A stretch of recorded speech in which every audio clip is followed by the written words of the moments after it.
الفازلين بقى ترند. السوشيال ميديا خلته يبان كأنه منقذ إذا كان للبشرة أو للشعر، بس الحقيقة إنه مش حل سحري ولا حاجة، وأسوأ حاجة فيه إن استخدامه الغلط ممكن يديكي نتيجة عكسية. في الجزء الأول اتكلمنا عن 5 أخطاء بتعملها كل البنات، والنهاردة الجزء التاني هنتكلم عن 5 مفاهيم تانية لو بتعمليهم مش هتبقي بتضيعي فايدته بس، لكن كمان هتبقي بتبوظي بشرتك. وأول غلطة لما تحطي الفازلين على حواجبك وتبقي فاكرة إنه هيتقلها ويثبتها لباقي اليوم. للأسف الطبقة السميكة دي ممكن تسد بصيلات الشعر وتخلي نمو الشعر ضعيف، وكمان بتتسبب في قشرة. يعني النتيجة اللي انتي فاكرة إنها مفيدة طلعت بتبوظ طبيعة حواجبك على المدى الطويل. أفضل طريقة إنك تحطي كمية صغيرة جدا، مرة أو مرتين أسبوعيا وبس. ولو كان الفازلين ممكن يبوظ حواجبك، فتخيلي ممكن يعمل إيه حوالين عينيكي. شفت فيديو بينصحوا فيه بالفازلين حوالين العين عشان يقلل السواد ويحافظ على الرطوبة في المنطقة دي، بس اللي ما قالوش عليه إن الجلد حوالين العين رقيق جدا، والفازلين لو قرب قوي ممكن يعمل انسداد في الغدد الدهنية وانتفاخ وأكياس تحت العين. فعشان تستخدميه صح لازم يبقى مرة أو مرتين بس أسبوعيا، وبكمية صغيرة قوي وبعيد عن الجفن الداخلي. وزي ما الفازلين ممكن يعمل مشاكل للبشرة،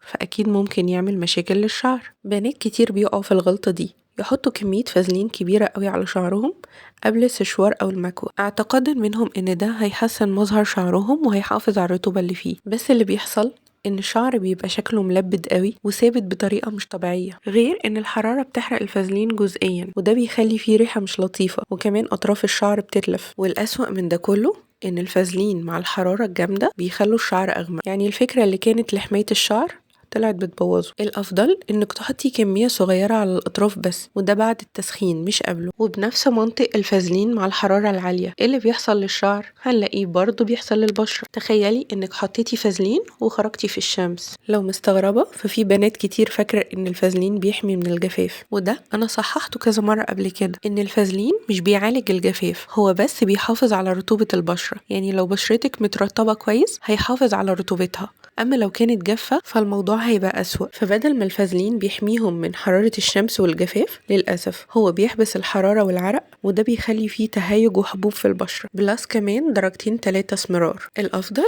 يتحط بالليل كمية صغيرة، لأنه ما ينفعش يبقى بديل لواقي الشمس. وكده فهمنا إن الفازلين ليه قواعد في كل حتة، سواء على الشعر أو على البشرة أو على الرموش أو على الحواجب. فتخيلي ان في ناس معتقدة انه بينفع على كل مناطق الجسم، بس لا، كل منطقة ليها بشرتها، والاستخدام الغلط ممكن يعمل انسداد في المسام او تهيج او نتائج عكسية انتي في غنى عنها. الفازلين فعال لكن الكمية والطريقة لكل منطقة مختلفة، وده اللي لازم تفهميه قبل اي تطبيق ليه. فزي ما قلنا في الجزء الاول، الفازلين أداة مش حل سحري، لو استخدمتيه بالطريقة الصح في المكان الصح وبالكمية الصح هيديكي نتيجة حلوة فعلا. لكن لو مشينا ورا اي ترند او نصيحة من غير ما نفهم شعرنا او بشرتنا، النتيجة هتبقى عكس اللي مستنياه. ولو حابة تشوفي الجزء الأول هتلاقي اللينك بتاعه في أول تعليق. ولو وصلتي لهنا ما تنسيش تدعميني بلايك واشتراك وفعلي الجرس عشان يوصلك كل جديد.